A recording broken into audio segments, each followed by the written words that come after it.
سورۃ النصر کے بارے میں اکثر لوگوں کا خیال یہ ہے کہ یہ مدنی ہے، میری ذاتی رائے یہ کہ یہ بھی مکی ہے، اس لیے کہ یہاں بھی اصول وہ ہے اذا جاء نصر اللہ والفتح، جب آ جائے مدد اللہ کی اور فتح۔ میں اس صورت کو جوڑتا ہوں سورۃ الانشراح ہی کے اس آخری حصے سے، فَإِذَا فَرَغْتَ فَانْصَبْ وَإِلَىٰ رَبِّكَ فَارْغَب۔ وہ تو مدنی تو نہیں ہے، وہ تو مکی صورت ہے، بڑے ابتدائی زمانے کی۔ یہ تو خبر دی جا رہی ہے کہ ایک وقت آئے گا، اور پیش کی خبر دی گئی محمد رسول اللہ صلی اللہ علیہ وسلم کو، ایک وقت آئے گا آپ اپنے مشن میں کامیاب ہو جائیں گے اور فارغ ہو جائیں گے۔ فَإِذَا فَرَغْتَ فَانْصَبْ وَإِلَىٰ رَبِّكَ فَارْغَب۔ اسی رنگ میں یہ بھی ہے اذا جاء نصر اللہ والفتح، جب آ جائے مدد اللہ کی اور فتح۔ وَرَأَيْتَ النَّاسَ يَدْخُلُونَ فِي دِينِ اللَّهِ أَفْوَاجًا، اور آپ دیکھ لیں لوگوں کو داخل ہوتے ہوئے اللہ کے دین میں فوج در فوج۔ فَسَبِّحْ بِحَمْدِ رَبِّكَ وَاسْتَغْفِرْ، تو پھر اس وقت آپ ہمہ تن اپنے رب کے استغفار اور تحمید میں لگ جائیے گا۔ ابھی تو یہ مشقتیں جھیلنی ہیں، ابھی تو یہ رسالت کے فرائض، آگے بڑھ کر جو مدنی دور میں جنگیں آنی ہیں، جو سخت مراحل آنے ہیں، ابھی آپ کو یہ جھیلنے ہوں گے۔ انہ کان توابا، یقیناً اللہ تعالیٰ بہت توبہ کو قبول فرمانے والا ہے۔ ان میں چونکہ قرآن مجید میں جو مختلف مصاحف ہیں اس میں جو چیز لکھا ہوتی ہے اوپر کہ یہ مکی ہے یہ مدنی ہے، تو لوگ سمجھتے ہیں شاید یہ کہ بالکل یوں سمجھیے کہ طے شدہ چیزیں ہیں، حالانکہ کم صورتیں قرآن مجید کی جو بڑی بڑی صورتیں ان کے بارے میں تو تیقن کے ساتھ معلوم ہے، لیکن یہ کہ بعض جو چھوٹی صورتیں ان کے بارے میں بہت سے اقوال آپ کو تفسیر کی کتابوں میں مل جائیں گے۔ میں نے جتنی بھی بہرحال تحقیق کی ہے، میرے نزدیک یہ بھی مکی ہے، مدنی نہیں ہے، یہ بھی ایک خبر دی جا رہی ہے جیسے کہ سورہ انشراح میں۔ اس کی وجہ یہ کہ پھر آ رہی ہیں مکی صورتیں۔ بسم اللہ الرحمن الرحیم، تبت یدا ابی لہب وتب، بالکل ابتدائی زمانے کی صورت ہے۔ ٹوٹ گئے ہاتھ ابو لہب کے اور وہ برباد ہو گیا خود۔ واقعہ یہ ہے کہ جب حضور کے اوپر وہ آیت نازل ہوئی جو ہم نے پڑھی ہے سورہ حجر میں، فاصدع بما تؤمر، پہلے 3 سال تک آپ نے دعوت جو دی ہے وہ لو کی، جسے ہم کہیں گے، کبھی بھی آپ کی دعوت انڈر گراؤنڈ نہیں تھی، اس کو تو سمجھ لیجئے، یہ تو لفظ استعمال کرنا ہی غلط ہے، لو کی۔ اور لو کی میں کیا تھا؟ پرسنل تعلق، پی پی کالز، لوگوں سے جن سے بھی تعلقات تھے، انفرادی گفتگو میں آپ اپنی دعوت پیش کر رہے تھے۔ پھر حکم آ گیا فاصدع بما تؤمر، اب ڈنکے کی چوٹ کہیے۔ تو آپ کھڑے ہوئے کوہ صفا پر، آپ نے نعرہ لگایا وا صباحا، یہ وہاں کا دستور تھا، تفصیل سے میں یہ بیان کر چکا ہوں، سارا واقعہ بیان نہیں کر سکتا۔ تو اس وقت لوگ لپک کر آئے اور ابو لہب بھی آیا، آپ کا چچا۔ جب حضور نے وہاں اپنی دعوت پیش کی تو اس نے کہا تبا لک لہذا جمعتنا، ہم سمجھے تھے کوئی بڑی اہم بات تم نے بتانی ہوگی تو ہمیں بلایا ہے، ہم پہنچ گئے ہیں اور تم نے ہمیں اس کام کے لیے جمع کیا تھا، تو تمہارے ہاتھ ٹوٹ جائیں۔ معاذ اللہ ثم معاذ اللہ، نقل کفر نہ باشد۔ چونکہ حضور بنو ہاشم کو 2 دفعہ گھر بلا کر کھانا کھلا چکے تھے، تو اسے تو معلوم تھا یہ دعوت کیا تھی، لیکن یہ جو طریقہ آپ نے اختیار کیا تھا وہ تھا جیسا کہ وہاں پر عام الارم کے طور پر ہوتا تھا کہ کوئی فوج کی خبر آئے، کوئی فوج حملہ آور ہونے والی ہے، تو جس شخص کے پاس بھی وہ خبر پہنچ جاتی تھی وہ کپڑے اتار کے مادر ذات برہنہ ہو کر کسی اونچے مقام پر کھڑا ہو کر نعرہ مارتا تھا وا صباحا، ہائے وہ صبح جو آنے والی ہے، غارت گری والی صبح۔ تب لوگ سب دوڑتے تھے، جہاں تک آواز پہنچ گئی، جہاں تک نگاہ دیکھ رہی ہے کہ ننگا کھڑا ہوا ایک آدمی اونچائی کے اوپر، دوڑتے تھے لوگ کہ کیا خبر ہے اس کے پاس۔ حضور معاذ اللہ ننگے ہونے کا کوئی سوال نہیں تھا، لیکن آپ نے آدھی بات ان کی اختیار کر لی جس کے اندر کوئی قباحت نہیں ہے، کہ آپ کھڑے ہوئے اور آپ نے وا صباحا کا نعرہ لگایا۔ وہ صبح قیامت کی خبر دے رہے ہیں، وہ خبر دیتے تھے جو صبح ہوتی تھی غارت گری کی، دشمن آ کر حملہ کرے گا، لیکن وہ بھی تو صبح قیامت ہے۔ بات کوئی تو ہنسی کی نکلے، خندہ صبح قیامت ہی صحیح، صبح قیامت بھی تو ہے نا آخر۔ تو اس نے کہا آپ تمہارے ہاتھ ٹوٹ جائیں، تم نے اس کام کے لیے بلایا تھا۔ تو فرمایا تبت یدا ابی لہب وتب، اے نبی جیسے آپ کے دشمن جنہوں نے آپ کو کہا کہ اس کی تو دم ہی کٹ گئی، وہ ہوں گے جن کی دمیں کٹ جائیں گی، جن کا نام لیوا کوئی نہیں رہے گا۔ اسی طریقے سے جس نے کہا ہے کہ آپ کے ہاتھ ٹوٹ جائیں، ہاتھ اس کے ٹوٹ گئے۔ یہ تو چند سال کے بعد کی بات ہے، لیکن حقیقت میں عالم غیب میں تو اس کے ہاتھ کٹ چکے ہیں، تب اور وہ برباد ہو چکا ہے۔ ما اغنی عنہ مالہ وما کسب، کچھ کام نہیں آئے گی اس کا، نہ اس کا یہ مال اور نہ وہ کمائی جو اس نے کی ہے ساری عمر اور جمع کیا ہے۔ سیصلی نارا ذات لہب، وہ جھونکا جائے گا آگ میں جو بھڑکتی ہوئی آگ ہے۔ اور لہب کا لفظ جو ہے اس کے اپنے نام میں بھی شامل تھا، یہ صنعت لفظی کہلائے گی، ابو لہب کیونکہ وہ بہت ہی سرخ و سفید رنگت کا، بہت جیسے کہ انگارے جیسا اس کا رنگ تھا، اور آنکھیں بھی بڑی بڑی تھی، نہایت حسین و جمیل انسان تھا. اور اس کی بیوی بھی ام جمیل تھی، بہت ہی خوبصورت عورت تھی. اور یہ دونوں جو ہے یہ سمجھیے کہ بڑی ایلیٹ کلاس تھی اس معاشرے کی. اس کے پاس منصب تھا، یہ خزانہ، وزیر خزانہ تھا حرم کا. چنانچہ اس کے بارے میں مشہور تھا کہ اس میں سے اس نے سونے کے بنے ہوئے ہرن چرا لیے ہیں. اخلاقی طور پر اس کا جو ہے وہ بدنامی اس درجے کی تھی، لیکن یہ کہ حرم کا خزانہ جو تھا وہ اس کی تحویل میں تھا، تو بڑا اونچا منصب دار تھا. تو اس کے لیے یہ کہا کہ جیسے یہ دہکتا ہوا انگارہ ہے، اس کو رنگ ہم نے دیا ہے، ایسی ہی دہکتی ہوئی آگ میں ہم اس کو جھونکیں گے. وَامْرَأَتُهُ، اور اس کی بیوی کو بھی. کیوں؟ یہ بھی اتنی ہی دشمن تھی حضور کی جتنا کہ ابو لہب دشمن تھا حضور کا. بلکہ یہ کہنا مشکل ہے کہ بیوی زیادہ دشمن تھی یا یہ کہ یہ شوہر زیادہ دشمن تھا. دونوں. اور میں بتا چکا ہوں آپ کو سورہ تحریم میں جو تین مثالیں آئی تھی. بہترین عورت بدترین مرد کے گھر میں، فرعون کی بیوی آسیہ. بدترین عورتیں بہترین لوگوں کے گھر میں، بیوی حضرت نوح کی اور بیوی حضرت لوط کی. ایک وہ جو نیک سرشت تھی اور نبی کی گود میں پلی، وہ حضرت مریم سلام علیہا. اور یہ بدترین شوہر اور بدترین بیوی. وَامْرَأَتُهُ حَمَّالَةَ الْحَطَبِ، جو اٹھانے والی ہوگی ایندھن کو. عام طور پر لوگ سمجھتے ہیں کہ وہ بخیل تھی، وہ ایندھن لے کے آیا کرتی تھی. یہ بات نہیں تھی. وہ بڑی اس معاشرے کی جو ہے وہ بڑی، جس کو آپ فرسٹ لیڈی کہتے ہیں، اس طرح کی خاتون تھی. اصل مطلب یہ ہے کہ یہ اس وقت جو حرکتیں کر رہی ہے، یہ اپنے شوہر کے آگ کے گڑھے کو اور بھڑکانے کے لیے ایندھن لا رہی ہے. فی جیدہا حبل من مسد، اس کے گلے میں جو یہ ہار پڑا ہوا ہے موتیوں کا، حقیقت میں یہ اس رسی کے مانند ہے جس رسی کے اوپر یہ اب جائے گی آخرت کے اندر، تو وہ لا کر ایندھن اس پر، اور جہاں شوہر جل رہا ہوگا وہاں پہ اس کو ڈالے گی اور دہکائے گی اس آگ کو. یہ ہے مراد اس سے کہ در حقیقت وہ اٹھائے گی وہاں حطب لکڑیاں، اور فی جیدہا حبل من مسد، اس کے گلے کے اندر یہ جو ہار ہے یہی اس کی رسی بن جائے گا. سورۃ الاخلاص قرآن حکیم کی عظیم ترین سورت، جس کو حضور نے فرمایا ثلث قرآن، تہائی قرآن کی مساوی ہے. توحید باری تعالیٰ پر جامع ترین سورت، مختصر ترین اور جامع ترین. قل هو اللہ احد، کہہ دیجئے وہ اللہ ایک ہے نہیں، تنہا ہے. ایک کے لیے لفظ واحد ہے. واحد سے تو اسنان ثلاثہ شروع ہو جاتی ہے. اکیلا، دی موسٹ یونیک پرسن. قل هو اللہ احد، تنہا ہے. اللہ الصمد، باقی تمام مخلوقات کا وہی مرجع ہے. صمد کہتے ہیں بڑی چٹان کو جس کا سہارا لیتے تھے لڑنے کے وقت، کہ پیچھے چٹان اچھی ہو تاکہ پیچھے سے دشمن جو ہے حملہ نہ کر سکے. پھر یہی لفظ آ جاتا تھا سرداروں کے لیے کہ جن کی طرف رجوع کرتے تھے لوگ.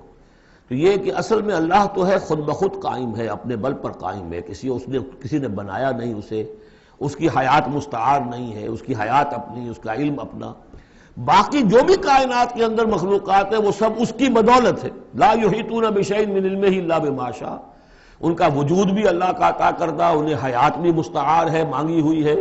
عمر دراز مانگ کے لائے تھے 4 دن، اور وہ مانگی ہوئی زندگی ہے، جب چاہے گا لے لے گا ہم سے. ہماری زندگی اپنی تو نہیں ہے، لیکن یہ کہ باقی تمام مخلوقات کو تھامے ہوئے ہے. اور یہ وہی ربط و تعلق ہے جو میں نے آپ کو بتایا تھا اس میں اعظم، جو الحی القیوم، خود زندہ اور باقی سب کو تھامے ہوئے. کل کائنات اس کی توجہ کی وجہ سے قائم ہے. لم یلد ولم یولد، نہ اس نے جنا اور نہ وہ جنا گیا، نہ اس کے کوئی ماں باپ، نہ اس کی کوئی اولاد، نہ اس کی کوئی جوڑی، مت جورو اور بیوی. مت اتخذ صاحبۃ ولا ولدا، یہ ہم پڑھ چکے ہیں قرآن. اس اعتبار سے نفی ہو گئی کہ کچھ لوگوں نے اس کے لیے بیٹیاں تجویز کر دی، فرشتوں کو خدا کی بیٹیاں بنا دیا. کچھ لوگوں نے جو ہے اس کے لیے بیٹے بنا دیے، حضرت مسیح کو بنا دیا، اور حضرت عزیر علیہ السلام کو بنا دیا یہودیوں نے سب نے نہیں، کچھ ان کی فرقوں نے وغیرہ وغیرہ. لیکن یہ کہ اس کا معاملہ یونیک ہے، نہ اس نے کسی کو جنا نہ وہ کسی سے جنا گیا. وَلَمْ يَكُنْ لَهُ كُفُوًا أَحَدٌ، اور نہیں ہے اس کا کوئی بھی، اب کفو جو کہتے ہیں برابری کا، کسی حیثیت سے اس کے برابر. کفو، ہم پلہ، ضد، ند، مثل، مثال، مثیل، کوئی نہیں. کوئی اس کا ہم پلہ نہیں ہے، کوئی اس کا ہم رتبہ نہیں ہے، کوئی اس کا کفو نہیں ہے۔ آخری دو صورتیں یہ گویا کہ قرآن مجید کے اختتام پر دو پہرے دار ہیں۔ یہ دو صورتیں ہیں کہ جو اصل میں مدنی صورتیں ہیں، نازل ہوئی ہیں مدینہ منورہ میں، اور ان کا زمان نزول کے اعتبار سے شان نزول بھی ہے کہ ان کا حضور پر ایک مرتبہ جادو کیا گیا تھا، تو اس جادو کے اثرات کو زائل کرنے کے لیے یہ آیات پھر اتری ہیں، اور حضور نے پھر جب ان کی بات بار بار تلاوت کی ہے تو وہ جادو کے اثرات، ایک یہودی نے کیا تھا جادو آپ پر، جس سے آپ کچھ چیزیں بھول جاتے تھے اور کافی آپ کو دیر کو تکلیف رہی ہے۔ صحیح بخاری کے اندر یہ روایت موجود ہے۔ ہمارے جدید کچھ ریشنلسٹ ہیں اور جو خاص طور پر منکرین حدیث ہیں، وہ سمجھتے ہیں کہ اس میں تو توہین ہے رسول کی کہ جادو کا اثر ہو سکتا ہے۔ رسول بھی اس اعتبار سے بشر ہوتے تھے، تلوار کا اگر کاری زخم پڑا ہے تو خون نکلا ہے، اور خون نکل گیا ہے تو زوفتاری ہوا ہے، زوفتاری ہوا تو بے ہوشی بھی ہوئی ہے۔ یعنی یہ جسم جو ہے ان کا، اس کے اعتبار سے جو بھی بخار آپ کو چڑھا ہے، بخار میں تکلیف ہوئی ہے، عالم نزع میں نہایت شدید تکلیف ہوئی ہے، تو اس حوالے سے یہ نہ سمجھیے کہ وہ بشریت کے جو لوازم ہے وہ ختم ہو جاتے ہیں، لیکن اللہ تعالیٰ کی طرف سے انہیں ایک مقام ملا ہے، ایک عصمت ملی ہے، ایک بزرگی ہے، وہ اپنی جگہ پر ہے۔ تو جادو کا وہ واقعہ بالکل صحیح ہے جو ہوا ہے، لیکن اس کے لیے اب یہ دو صورتیں ہیں، اور یہاں خاص طور پر نوٹ کر لیجئے کہ یہ معوذتین، یہ ایک صورت بھی ہو سکتی تھی، لیکن قرآن حکیم میں جو عام مزاج ہے کہ صورتیں جوڑوں جوڑوں کی شکل میں ہیں، تو دو حصوں میں تقسیم کر دیا۔ اور اس کی تقسیم کیا ہے؟ ایک وہ چیزیں ہیں جو انسان پر باہر سے حملہ آور ہوتی ہیں، اور ایک چیز وہ ہے جو انسان کے اپنے اندر سے حملہ آور ہوتی ہے۔ ان دونوں کو دو علیحدہ چیزوں میں رکھ کر اور سکھایا گیا ہمیں کہ تم ہمیشہ اللہ کی پناہ طلب کرتے رہا کرو ان چیزوں کے اثرات سے، ان چیزوں کے اثرات بد سے اپنے آپ کو بچانے کے لیے۔ بسم اللہ الرحمن الرحیم، قل اعوذ برب الفلق، کہو کہ میں پناہ میں آ گیا صبح کے رب کی۔ فلق، فلق ویسے تو یہ لفظ ہم پڑھ چکے ہیں سورہ انعام میں، فالق الاصباح، رات کی تاریکی کا پردہ پھٹتا ہے اور سپیدہ سحر نمودار ہوتا ہے، یا گٹھلی فالق الحب والنوائب، تو وہ جو گٹھلی ہوتی ہے وہ بھی پھٹتی ہے تو اس میں سے دو پتیاں نکلتی ہیں تو درخت بنتا ہے۔ اس اعتبار سے فلق سے مراد یہاں صرف صبح نہیں ہے، بلکہ جو اگلی صورت میں آ رہا ما خلق، جو بھی کچھ اس کائنات میں اس نے پیدا کیا ہے در حقیقت وہ عدم کا پردہ چاک کر کے اس کو وجود بخشا ہے۔ عدم سے، عدم محض سے، کریشن ایکس نہیلو، بغیر کسی شے کے کسی شے کو بنانا۔ تو قل اعوذ برب الفلق من شر ما خلق، میں پناہ میں آتا ہوں اس کی تمام مخلوقات کی پناہ سے۔ اب آپ غور کیجئے، مخلوق ظاہر بات ہے خالق کی طرح کامل تو نہیں ہو سکتی، مخلوق کے اندر کوئی نہ کوئی پہلو جو ہے وہ کمی کا، تقصیر کا، نقص کا رہ جائے گا۔ تو گویا کہ ہر مخلوق میں شر کا پوٹینشل ایلیمنٹ موجود ہے۔ یہ دوسری بات ہے کہ اللہ تعالیٰ کسی کو سہارا دے دے، کسی کو اپنی طرف سے عصمت عطا کر دے، اپنی طرف سے خصوصی پروٹیکشن عطا کر دے، پوٹینشلی خلق جو ہے وہ گویا کہ مستلزم ہے، اس کے ساتھ شر کے اندر کا پہلو موجود ہوگا۔ قل اعوذ برب الفلق من شر ما خلق، یعنی وہ شر جو ہے خود اپنی جگہ پر کوئی علیحدہ مستقل وجود رکھنے والی شے نہیں ہے، بلکہ وہ شر جو ہے خلق کے اندر جو کمی کا پہلو ہے۔ جیسے ہم نے انسانوں کے بارے میں پڑھا، خلق الانسان من عجل، انسان کی سرشت میں جلد بازی ہے۔ خلق الانسان ضعیفا، انسان کمزور پیدا کیا گیا ہے۔ وہ جو اس کا ہے، جو اس کا فطرت والا پہلو ہے، جو روحانی پہلو ہے، وہ تو ہے انا خلقنا الانسان فی احسن تقویم، لیکن جو یہ حیوانی پہلو ہے اس کا جو مادی وجود ہے، اس میں تو ذوف بھی ہے۔ ان الانسان خلق ہلوعا اذا مسہ الشر جزوعا واذا مسہ الخیر منوعا، تو یہ تمام چیزیں جو ذہن میں رکھیے۔ قل اعوذ برب الفلق من شر ما خلق، جو بھی مخلوقات ہیں ان میں سے جو بھی شر کا پہلو ہے میں اس سے اے پروردگار تیری پناہ میں آتا ہوں۔ ومن شر غاسق اذا وقب، خاص طور پر یہ رات کو ڈھانپ لینے والی جو ہے رات، اندھیرا، یہ ظاہر بات ہے اسی پھر رات کے پردے میں چوری بھی ہے، ڈاکہ بھی ہے، اسی میں پھر غول بیابانی جو ہیں، شیاطین جن ہیں، ان کا بھی جو حرکتیں ہوتی ہیں، پھر یہ ساری چیزیں جو ہے اسی کے سلسلے من شر غاسق اذا وقب، سانپ بچھو وغیرہ بھی اسی وقت نکلتے ہیں۔ ومن شر النفاثات فی العقد، اور جو عورتیں گانٹھیں باندھ کر پھونکے مارتی ہیں، یہ جو بھی ٹونے ٹوٹکے ہوتے ہیں اور اس کی وجہ سے لوگوں کو نقصان پہنچایا جاتا ہے، گویا کہ یہ بھی اس کے اندر بھی کوئی حقیقت ہے۔ یہ سفلی عملیات بھی ہیں، ان کے بھی اثرات ہیں۔ جیسے کہ ہم جانتے ہیں کہ جادو جو ہے حق ہے، برحق ہے، اگرچہ کفر ہے۔ شراب کی تاثیر ہے لیکن حرام ہے۔ کچھ نہ کچھ حقیقت ان لکیروں میں بھی ہے، لیکن ہمیں روک دیا گیا کہ ان کے چکر میں مت پڑو۔ یہ جو منجمی ہے، نجوم کی حرکت، اس میں بھی کچھ نہ کچھ حقیقت ہے لیکن روک دیا گیا۔ تو کسی چیز کا ہونا بالفعل یہ اور شے ہے، لیکن اس کا جائز ہونا یہ اور شے ہے۔ تو بالفعل یہ عملیات ہیں، جیسے اچھے اعمال ہیں اور ان کو جو ہے کوئی اچھے اوراد ہیں، اچھے وظائف ہیں، تو ان کے کچھ اثرات جو ہیں اچھے ہو سکتے ہیں۔ اسی طریقے سے اس قسم کی چیزوں میں جادو کے جو کلمات ہوتے ہیں ان کی بھی تاثیر ہے۔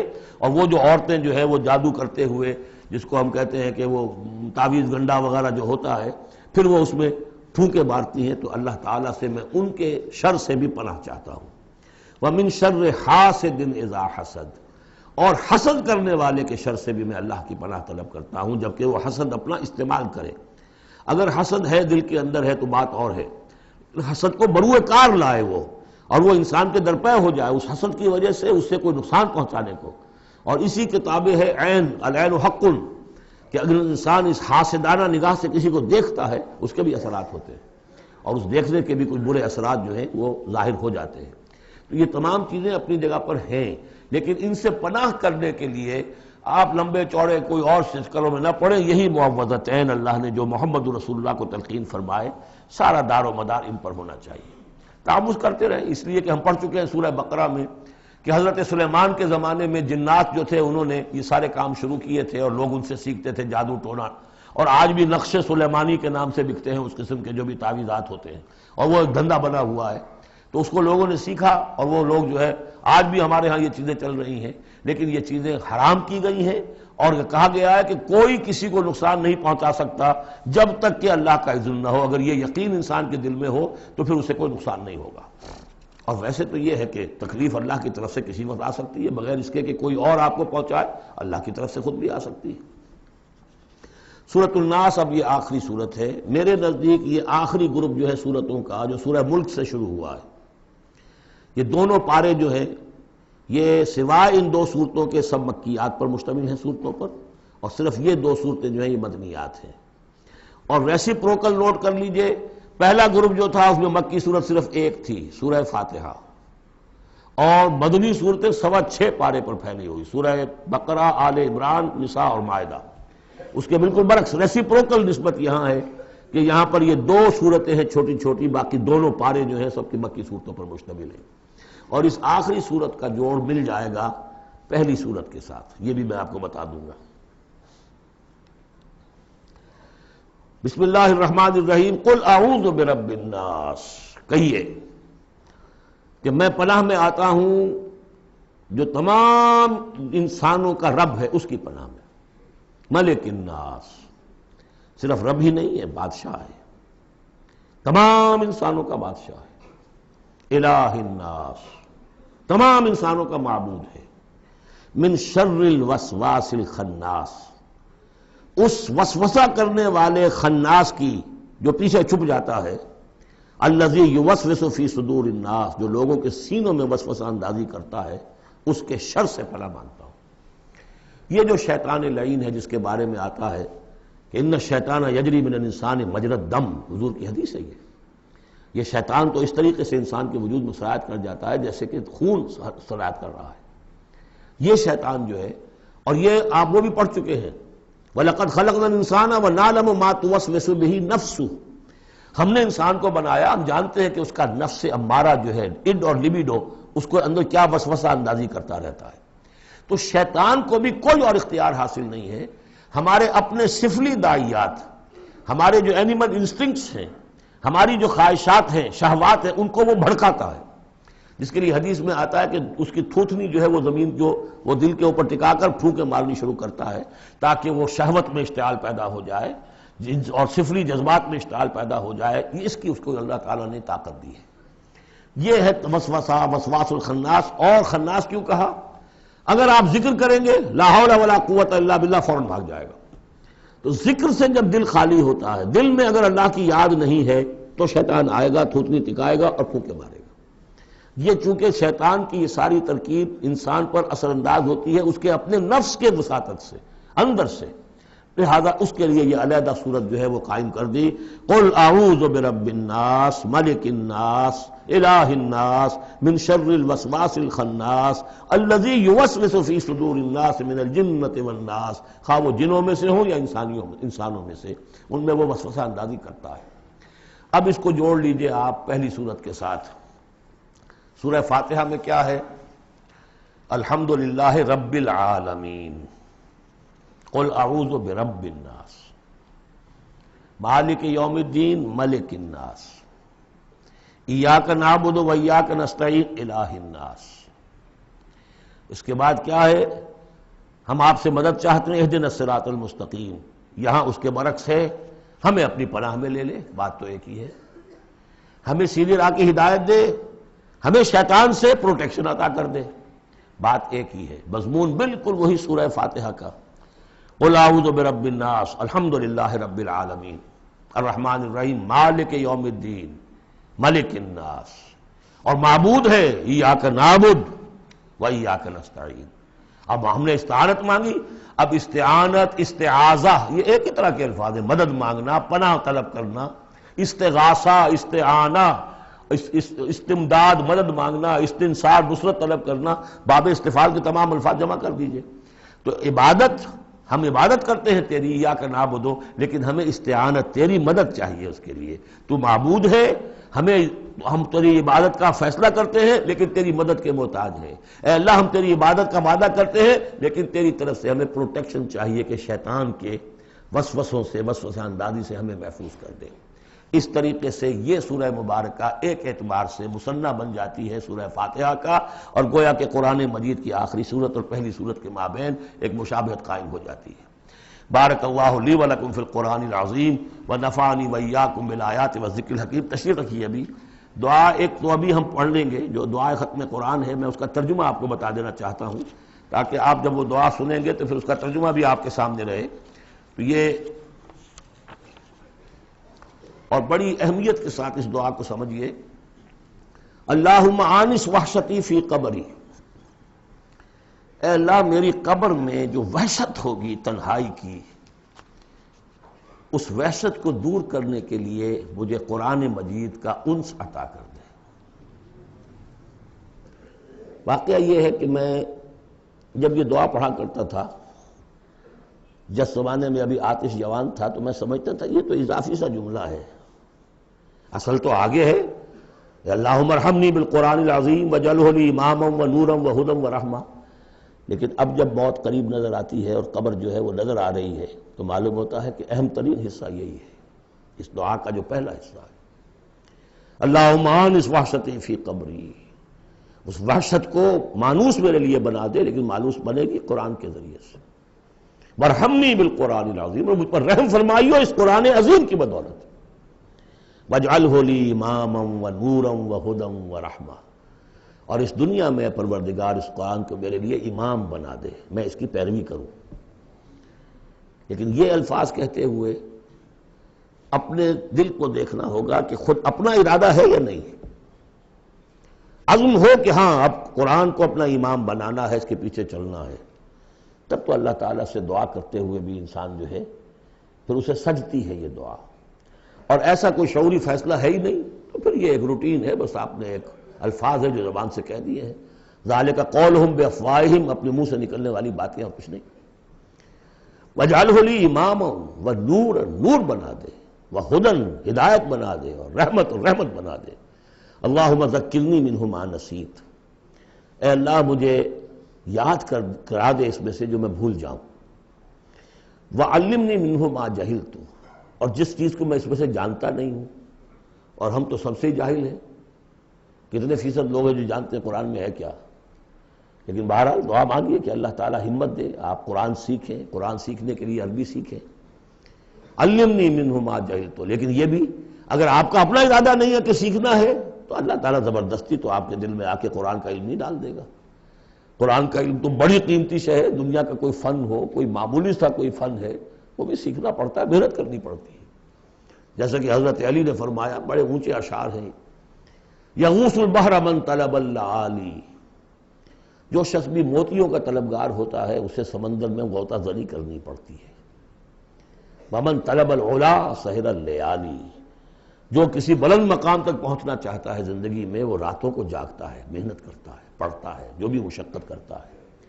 ومن طلب العلا من غیر قد، اور جو کوئی بلندی کا طلبگار بن جائے بغیر کوشش کے، اضاع العمر فی طلب المحالی، پھر وہ اپنی عمر ضائع کر بیٹھتا ہے ایک محال چیز کی طلب میں۔ وہ تو ہونے والی بات نہیں ہے، یہ دنیا اللہ نے بنائی ہے کہ محنت کرو۔ تو یہ دعا مانگتے ہوئے علمنی منہ ما جہلت، تو اپنا ارادہ کریں پختگی کے ساتھ۔ اور چونکہ یہاں وہ نظام اب چلنے والا ہے، اس کا پراسپیکٹس بھی نیچے موجود ہے، 1 ایئر کورس جو ہم نے شروع کیا ہے قرآن انجمن خدام القرآن کے تحت، وہ لاہور میں آ رہا ہے بہت سے سالوں سے، یہاں بھی 1-2 مرتبہ ہو چکا ہے، ابھی سال پھر یہ شروع ہو رہا ہے، اور یہ 23 فروری تک اس کے جو ہے وہ اس کی کلاسز شروع ہوں گی۔ اس سے پہلے ڈیٹس وغیرہ ہیں، پراسپیکٹس چھپ چکا ہے، نیچے دفتر سے آپ کو مل جائے گا، 5 روپے اس کی پراسپیکٹس کی قیمت ہے۔ لیکن آپ دیکھیے اور اس سے فائدہ اٹھائیے کہ ہم نے اب کیا کیا کچھ پڑھ لیا ہے، لیکن یہ کہ ہم نے اتنی عربی نہیں سیکھی کہ قرآن مجید کو براہ راست سمجھ سکیں۔ فرمایا وعلمنی منہ ما جہلت وارزقنی تلاوتہ، اور مجھے اے اللہ ہمت دے، نصیب فرمائیے کہ میں اس کو پڑھتا رہا کروں، آنا اللیل و آنا النہار، رات کے اوقات میں بھی اور دن کے اوقات میں بھی، وَاجْعَلْهُ لِی حُجَّةٌ یا رب العالمین، اور اے تمام جہانوں کے پروردگار اس قرآن کو میرے حق میں دلیل بنا، میرے حق میں گواہ بنا، یعنی میرے خلاف نہ کر دیجو، اس لیے کہ حضور نے فرمایا ہے القرآن حجۃ لک او علیک، یہ قرآن یا تو دلیل ہے اور گواہ ہے تمہارے حق میں اور یا تمہارے خلاف۔ اگر قرآن کو پڑھو گے جیسے کہ پڑھنے کا حق ہے، سمجھو گے جیسے سمجھنے کا حق ہے، عمل کرو گے جیسے عمل کرنے کا حق ہے، اور اس کو دنیا تک پہنچاؤ گے جیسے کہ پہنچانے کا حق ہے، تو یہی قرآن تمہارا شافع بن کر کھڑا ہوگا، یہی تمہارے حق میں گواہی دے گا۔ اور جو کچھ ہم کر رہے ہیں اگر وہی ہم کرتے رہیں گے تو یہی قرآن سب سے بڑا ہمارے خلاف جو ہے استغاثہ لے کر آئے گا کہ اللہ یہ بدبخت کہتا تھا کہ یہ میں تیری کتاب ہوں، مجھے پڑھتا نہیں تھا، مانتا تھا میں تیرا کلام ہوں، سمجھتا نہیں تھا، یا سمجھتا بھی تھا عمل نہیں کرتا تھا۔ یہ سب سے بڑی دلیل ہمارے خلاف، القرآن حجۃ لک و علیک۔ اس قرآن حکیم کے ضمن میں ایک خاص دعا جو حضور سے منقول ہے، اس کی 2-3 روایتیں اس کی تھی کہ جن کو پھر میں نے جمع کیا ہے، اور وہ خوبصورت چھاپ بھی دی گئی ہے۔ اب آج یہاں غالباً اویلیبل ہوگی، کہاں آج یہاں کوئی تحفہ بھی آپ کو دیا جائے گا، یہ جو ابھی ہوگا ختم قرآن جب ہم تراویح میں کر لیں گے تو کچھ تحفہ بھی ہے، کوئی ایک کیسٹ ہے، ایک وہ دعا جو میں ابھی آپ کو سناؤں گا وہ بھی بہت خوبصورت طبع شدہ، کہیں لٹکا لیجئے اپنے پاس یا میز کے شیشے کے نیچے رکھ لیجئے، اسے یاد کیجئے۔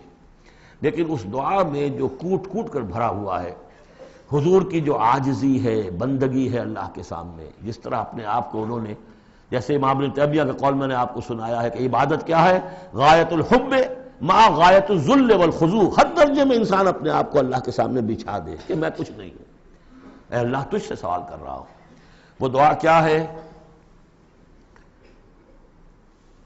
اللہم انی عبدک، پروردگار میں تیرا بندہ ہوں، ابن عبدک، میرا باپ بھی تیرا ادنا غلام تھا، وابن امتک، میری ماں بھی تیری ادنا کنیز تھی، فی قبضتک، میں تیرے قبضہ قدرت میں ہوں، ناصیتی بیدک، میری پیشانی تیرے ہاتھ میں ہے، ماضٍ فی حکمک، میرے پورے وجود میں تیرا ہی حکم جاری و ساری ہے، عدل فی قضاؤک، اور میرے بارے میں جو فیصلہ تو کرے وہ عدل ہی پر مبنی ہوگا، اسألک، میں تجھ سے سوال کرتا ہوں، بکل اسم ہوا لک، ہر اس نام کے حوالے سے جو تیرا ہے، قرآن میں بار بار ہم نے پڑھا فدعوہ بہا، للہ الاسماء الحسنی فدعوہ بہا، اللہ کے ناموں کے حوالے سے دعا کیا کرو۔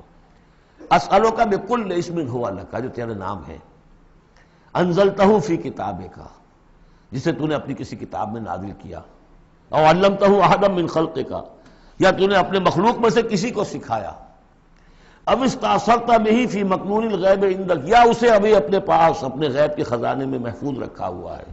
سارے ناموں کا حوالہ دے کر اسألو کا کیا، ان تجعل القرآن ربیع قلبی، اس قرآن کو میرے دل کی بہار بنا دے، ونور صدری، میرے سینے کا نور بنا دے، وذہاب ہمی، اور میرے ہموم اور غموم کا، غموں کا اور جو بھی تفکرات ہیں ان کا دور کرنے والا۔ ایک جملہ رہ گیا جی، جلا حزنی، میرا کوئی غم ہو، افسوس ہو، اس کو بھی ختم کر دینے والی چیز، اس کا ذریعہ اس قرآن کو بنا دے۔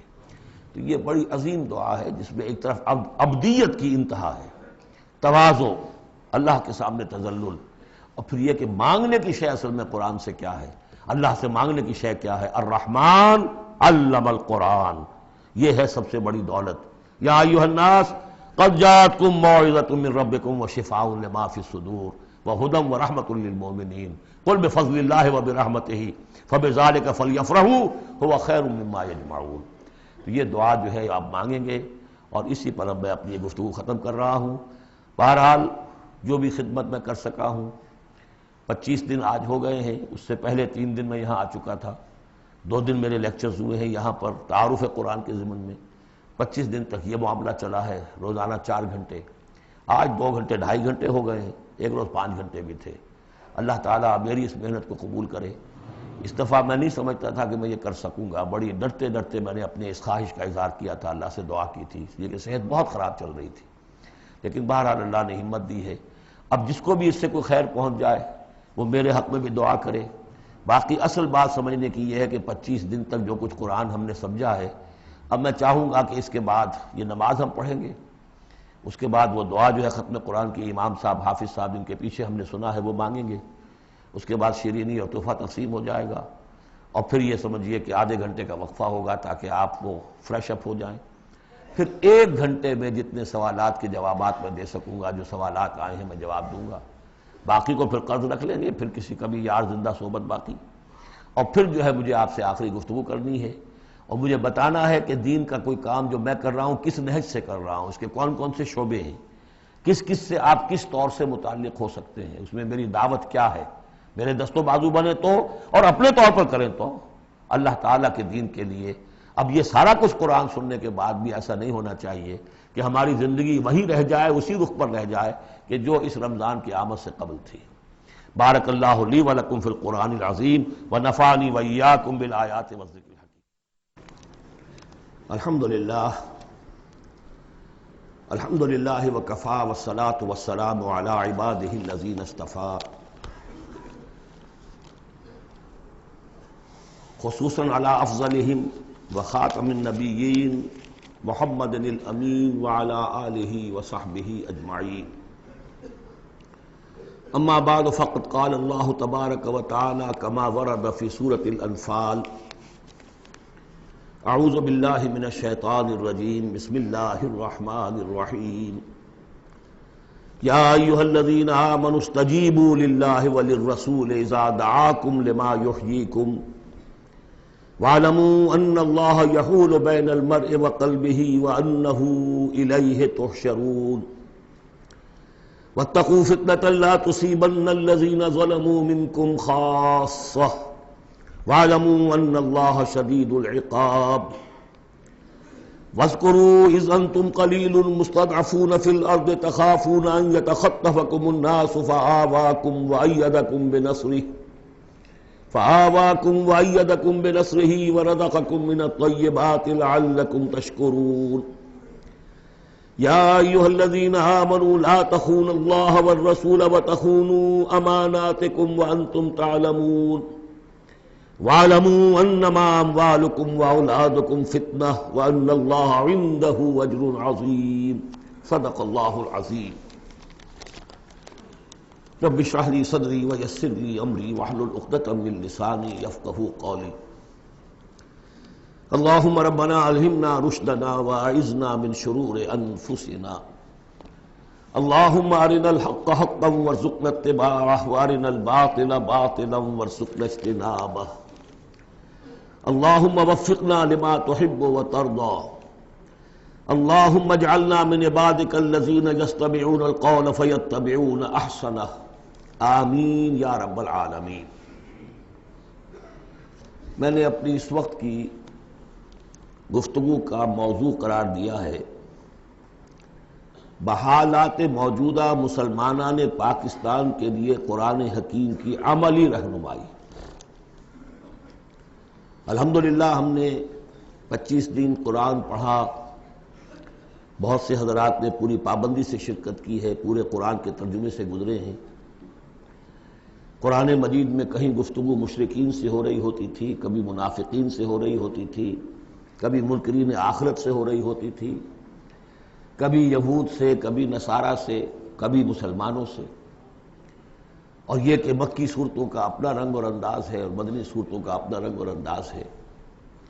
پھر اس میں احکام الہیہ بھی آئے ہیں، عبادات کے ضمن میں آئے ہیں، معاشرتی احکام آئے ہیں، آئلی قوانین آئے ہیں، سیاسی ہدایات آئی ہیں۔ اب جیسے تو یہ کہ زندگی کے ہر گوشے کے لیے اور ہر آنے والے دور کے لیے اس میں ہدایت ہے، لیکن اس وقت میں نے جو عنوان معین کیا ہے وہ دو اعتبارات سے، بحالات موجودہ اور خاص طور پر مسلمانان پاکستان کے لیے قرآن حکیم کی عملی رہنمائی کیا ہے۔ لیکن یہ کہ قرآن مجید کی وہ رہنمائی کہ جو ابدی ہے، ہمیشہ کے لیے ہے، اساسی ہے، بنیادی ہے، جو زمان و مکان کی حدود سے ماورا ہے، میں چاہتا ہوں کہ پہلے اسے بھی چند نکات کی شکل میں اس کا خلاصہ آپ کے سامنے رکھ دوں۔ قرآن مجید کی وہ جو تعلیم ہے ابدی، ماورائے زمان و مکان، ہر دور، ہر ملک، ہر زمانے کے مسلمان کے لیے، وہ کیا ہے؟ پہلی بات یہ ہے کہ اللہ کا حق ادا کرے، اور اللہ کا حق کیا ہے؟ توحید۔ توحید ایک عقیدے کی توحید ہے، اس کو مانے کہ وہ ایک ہے، اپنی ذات میں تنہا ہے، کوئی اس کا مد مقابل اور کفر نہیں ہے، نہ اس کی صفات میں نہ اس کی ذات میں۔ لیکن یہ کہ ایک ہے توحید عملی، اور ہم نے اس دورہ ترجمہ قرآن کے دوران 4 صورتوں میں اس توحید پر بڑی مفصل بحثیں کی ہیں، اس وقت گن لیجئے۔ ایک ہے عقیدے کی توحید، ایک ہے عملی توحید۔ عملی توحید 4 نکات پر مشتمل ہے۔ سب سے پہلے جو کہ سورہ زمر کا مرکزی مضمون تھا، عبادت اللہ کی، اس کے لیے اپنی اطاعت کو خالص کرتے ہوئے۔ عبادت میں نماز، روزہ، یہ سب بھی شامل ہیں، لیکن یہ کہ وہ عبادت جس کے ساتھ اطاعت اللہ کی خالص نہیں ہو رہی، اطاعت منقسم ہے، کہیں اپنے نفس کی اطاعت ہو گئی اللہ کی اطاعت کو پس پش ڈال کر۔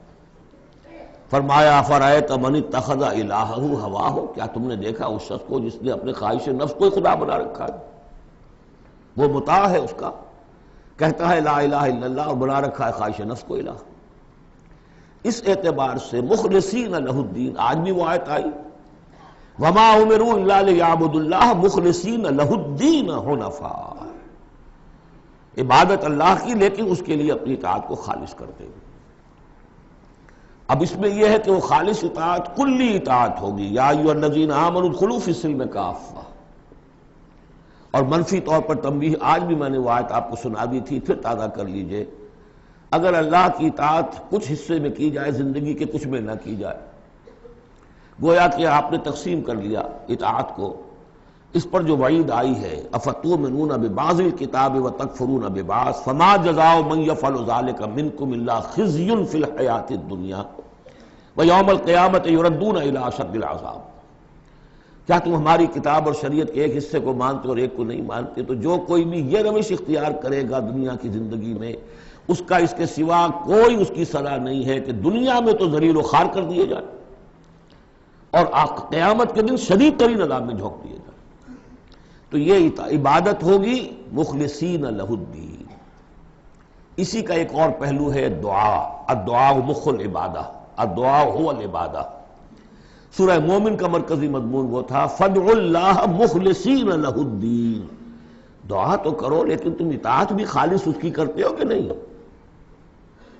اگر وفاداری تمہاری اللہ کے ساتھ پوری نہیں تو کس منہ سے دعا کر رہے ہو؟ وہ حدیث میں سنا چکا ہوں کہ ایک شخص حج کے لیے پہنچ گیا ہے اور وہ پہنچا ہوا ہے جبل رحمت پر اور ہاتھ اٹھا کے دعائیں مانگ رہا ہے، یا رب یا رب وَأَنَّىٰ يُسْتَجَابُ لِذَٰلِكَ، اس کی دعا کیسے قبول ہو؟ وَمَطْعَمُهُ حَرَامٌ وَمَلْبَسُهُ حَرَامٌ وَغُذِّيَ بِالْحَرَام، اس کا کھایا ہوا حرام کا ہے، پہنا ہوا حرام کا ہے، اس کا جسم حرام کی آمدنی سے اور اس کے کھانے پینے سے بنا ہوا ہے۔ تو دعا مخ العبادہ هو العبادہ، لیکن دعا بھی وہی کہ جو مخلصین لہ الدین، اس حال میں کی جا رہی ہو کہ بندے نے یکسو ہو کر اپنی کل اطاعت کو اللہ کے لیے بنا دیا۔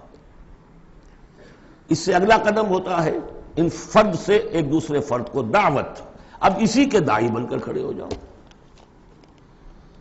اب لوگوں کو بھی اسی کی دعوت دو، وہ بھی اللہ کی بندگی کریں مخلصین لہ الدین، وہ بھی اللہ کو پکاریں مخلصین لہ الدین۔ وَمَنْ أَحْسَنُ قَوْلًا مِّمَّنْ دَعَا إِلَى اللَّهِ وَعَمِلَ صَالِحًا وَقَالَ إِنَّنِي مِنَ الْمُسْلِمِينَ، یہ سورہ حامیم السجدہ کی مرکزی آیت ہے۔ چوتھا اور آخری مرحلہ یہ ہے کہ یہ کیسے ہوگی مخلصین لہ الدین کی پوزیشن، اگر جس ملک میں آپ رہ رہے ہیں وہاں قانون تو کسی اور کا چل رہا ہے، عدالتیں اس قانون پر فیصلے کر رہی ہیں،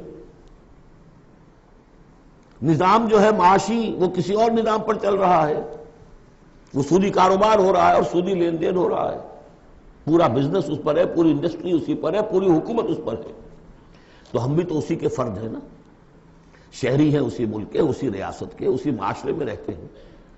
تو یہ مقصد تو اسی وقت پورا ہوگا جبکہ پورے نظام زندگی پر اللہ کی اطاعت کا سکہ قائم ہو جائے۔ اس کا نام ہے اقامت الدین۔ چنانچہ سورہ شورى میں چوتھے نمبر پر جو آئی اس کا مرکزی مضمون کیا تھا؟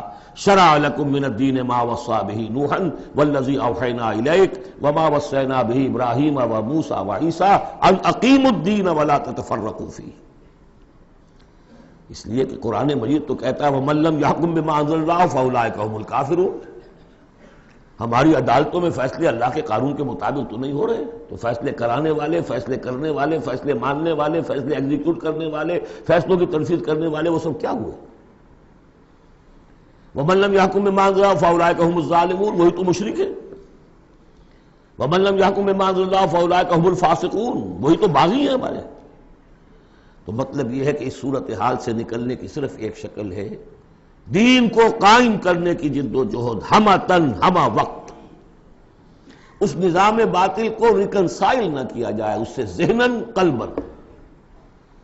live under it if you have to live it but under protest، اگر کوئی اور راستہ نہیں ہے انڈر پروٹیسٹ رہے کہ میں نے اس نظام کو قبول نہیں کیا، میں اسے تسلیم نہیں کرتا، میں اس سے استفادہ کروں گا جو کم سے کم ہے میرے بقا کے لیے، اور اپنی ساری توانائی، اپنی ساری قوت، اپنی ساری طاقت، اپنی ساری صلاحیت، اپنے سارے وسائل اور ذرائع اس نظام کو بے خبن سے اکھیڑ کر اس کی جگہ پر اللہ کا دیا ہوا نظام قائم کرنے کے لیے وقف کر دوں۔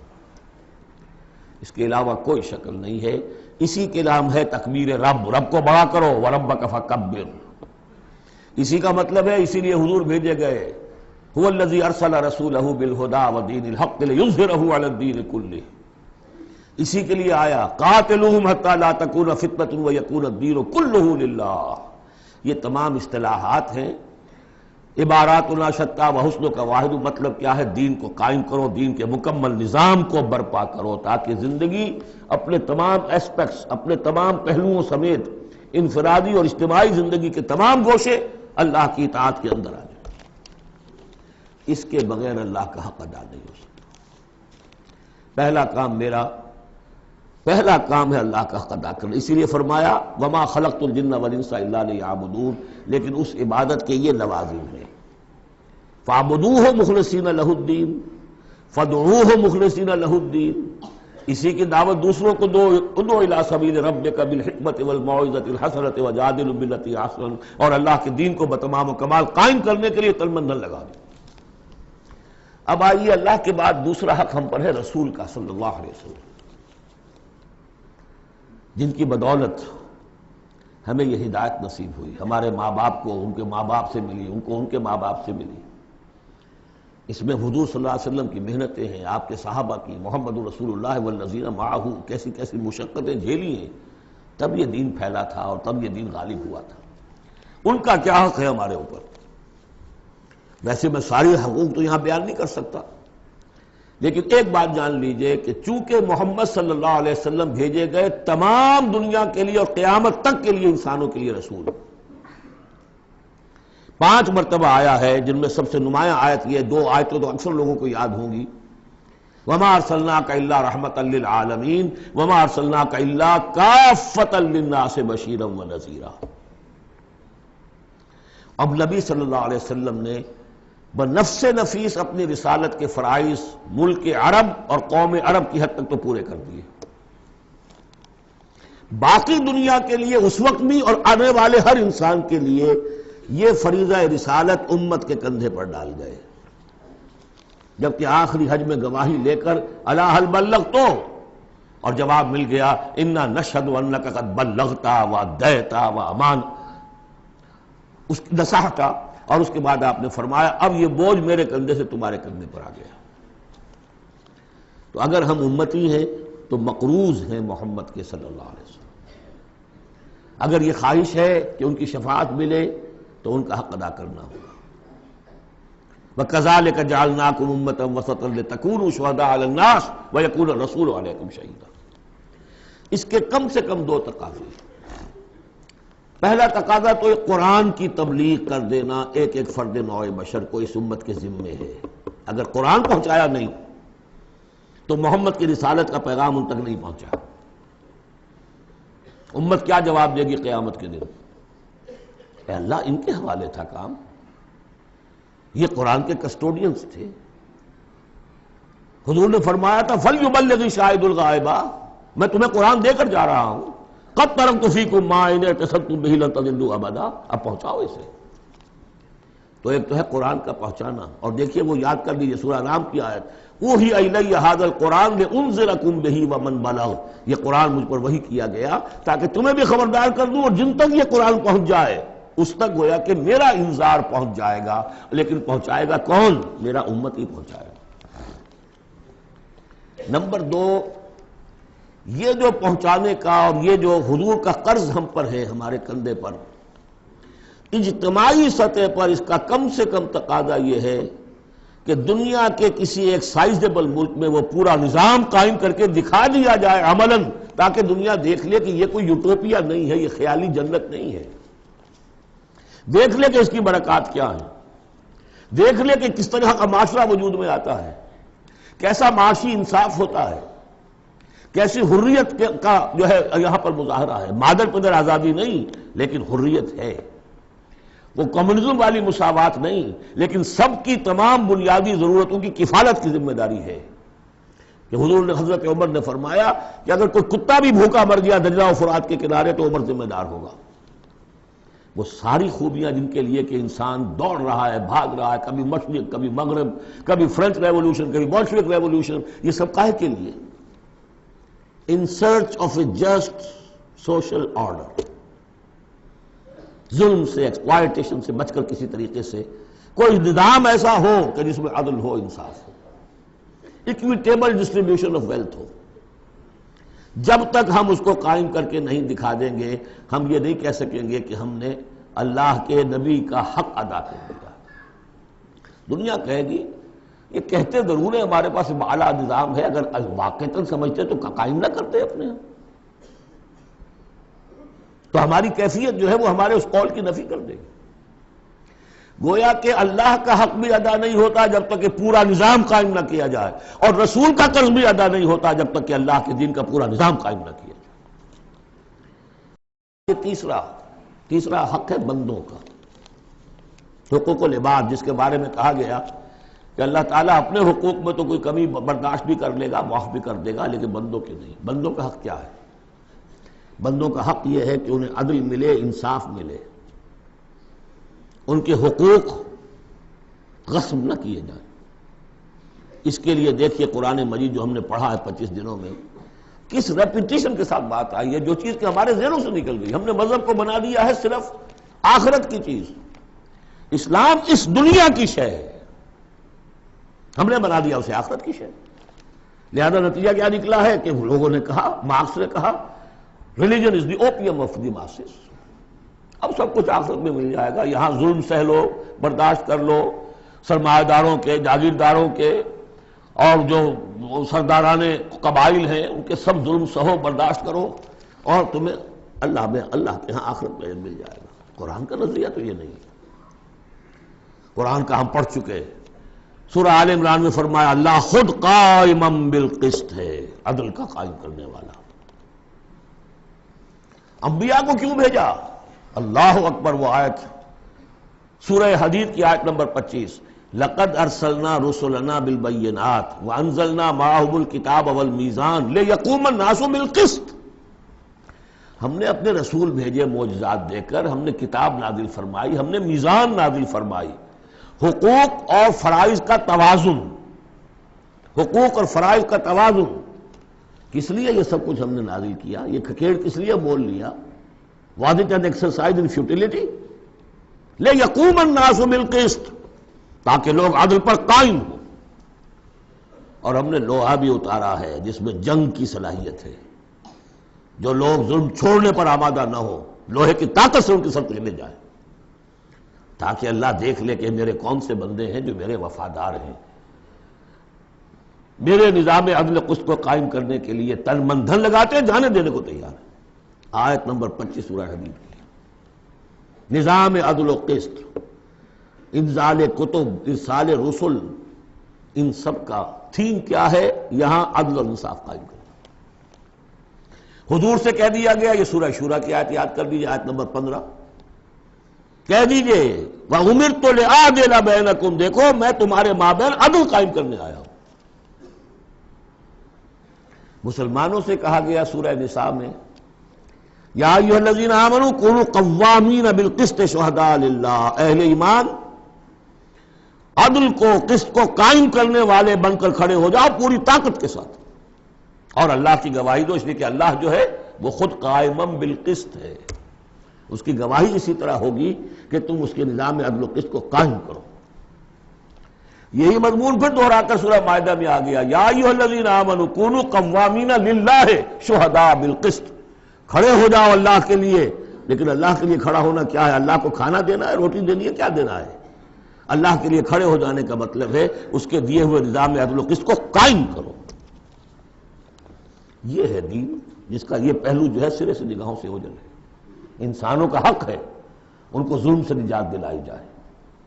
حضور کی اپنی شان تھی، یضع عنہم اصرہم والاغلال اللاتی کانت علیہم، آ کے آپ نے دنیا کو وہ جو طوق ان کے گردنوں میں پڑے ہوئے تھے، بادشاہوں کی غلامی کے طوق، ان سے نجات دلائی ہے، سرمایہ داروں کی غلامی کے طوق، اس سے نجات دلائی ہے، سود کی جڑ کاٹ کر سرمایہ داری کی جڑ کاٹ دی، اور بادشاہت کی جڑ کاٹ کر برابر، تم سب کے سب برابر ہو، بادشاہ صرف ایک وہ ہے، سروری زیبا فقط اس ذات بے ہمتا کو ہے، حکمراں ہے ایک وہی باقی بتانے آدری، یا ایھا الناس کونوا عباد اللہ اخوانا، سب کے سب اللہ کے بندے بن جاؤ، تم میں سے کوئی آقا نہیں ہے، سب کے سب بندے بن جاؤ، آپس میں بھائی بھائی بن جاؤ۔ اور اس کی آخری بات آپ کو بتاؤں گا، سعد بن ابی وقاص رضی اللہ تعالیٰ عنہ، جب مسلمانوں نے حملہ کیا ایران پر، تو رستم سپہ سالار افواج جو تھا ایران کا، اس نے یہ سوال کروایا، یہ آپ ہم پر کیوں چڑھ دوڑے ہیں؟ پہلے بھی آپ عرب لوگ تھے، بدوی بدو لوگ تھے، کبھی کبھی لوٹ مار کر کے لے جایا کرتے تھے، آتے تھے لوٹ مار کیا اور چلے گئے، یہ اس دفعہ ہماری جان نہیں چھوڑ رہے ہو، کیا وجہ ہے؟ سعد ابن ابی وقاص رضی اللہ تعالیٰ عنہ غالباً رشتے میں حضور کے ماموں لگتے ہیں، اور صحابی اتنے درجے کے ہیں، عشرہ مبشرہ میں سے ہیں، اور ایک ہی صحابی ہے حضور کا جس کے لیے حضور نے کہا ہے کہ تم پر میرے ماں باپ قربان۔ غزوہ احد میں جب حضور پر نرغہ ہوا ہے اور ہر طرف سے دشمن نے حملہ کیا ہے، یہ 7 تیر چلا رہے تھے اور روک رہے تھے دشمنوں کو، اس وقت حضور نے فرمایا ہے 7 تیر چلائے جاؤ، تم پر میرے ماں باپ قربان۔ یہ شان ہے ان کی۔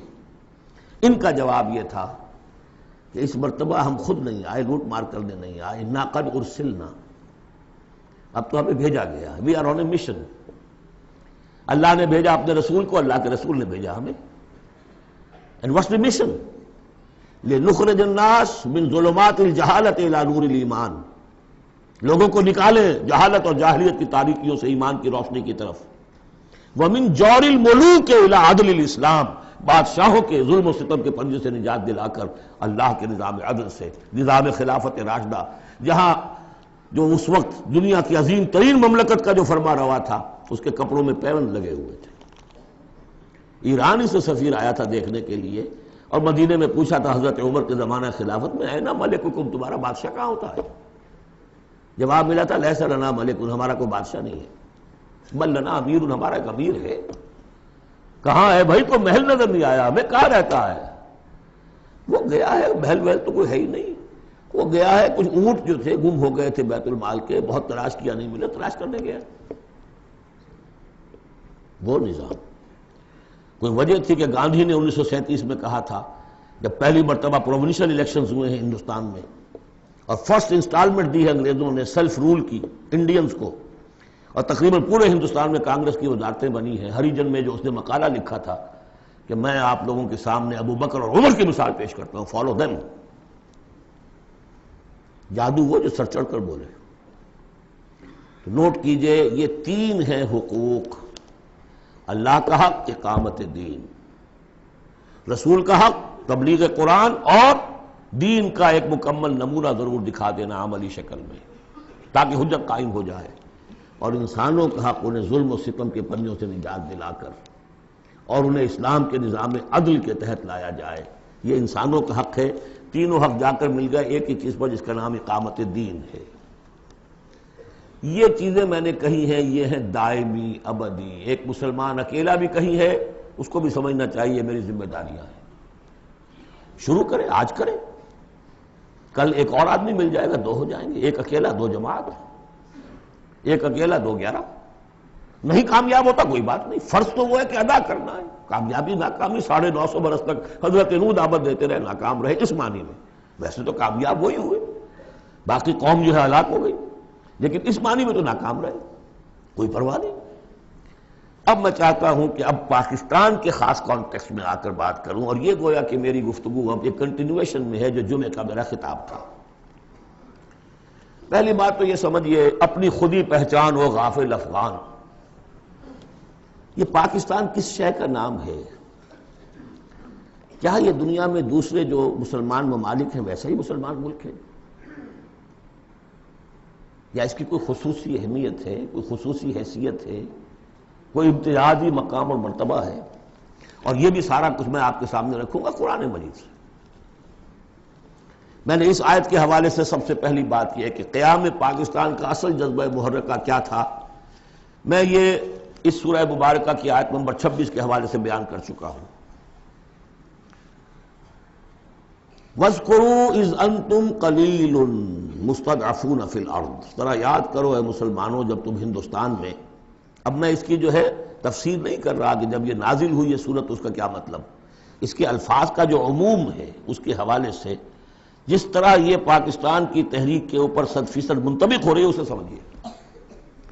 جبکہ تم اقلیت میں تھے، مستضعفون فی الارض، تمہیں زمین میں دبا لیا گیا تھا۔